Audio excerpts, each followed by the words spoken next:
खरंच म्हातारी झाले. हा कडबा काही चाववेना मला. अरे बाळा, माझं एक काम करशील? हो, सांग ना. हा कडबा नदीच्या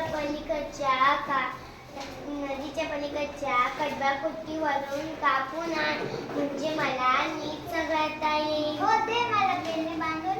एक रिकामा पोतं सुद्धा दे. आत्ता घेऊन येतो कडबा कापून. हे घे.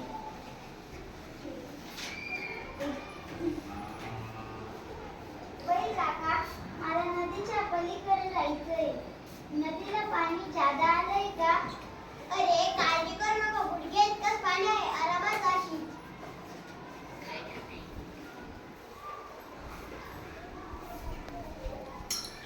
अरे वेड्या, पुढे चाललास, नदीला पाणी तर जास्त आलं, वाहून जाशील. मागे फिर. बैल काका म्हणाले की पाणी गुडघ्या इतकंच आहे, आरामात जाता येईल. कालच आमची एक मैत्रीण पलीकडे जाताना नदीतून पलीकडे वाहून गेली. वेडेपणा करू नको, मागे फिर.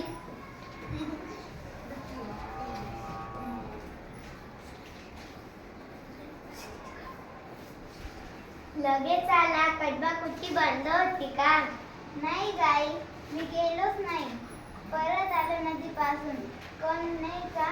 बैल काका म्हणाले की पाणी गुडघ्या इतकं आहे, पण खालताई बोलली की नदीला तिची मैत्रीण पाण्यातून वाहून गेली. म्हणून मी घाबरलो, मग परत आलो. अरे, असं कसं होईल?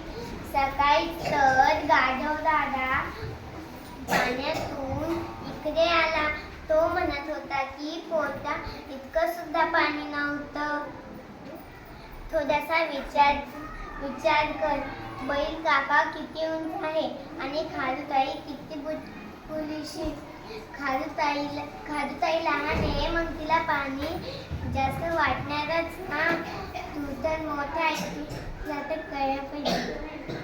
हो, आलं.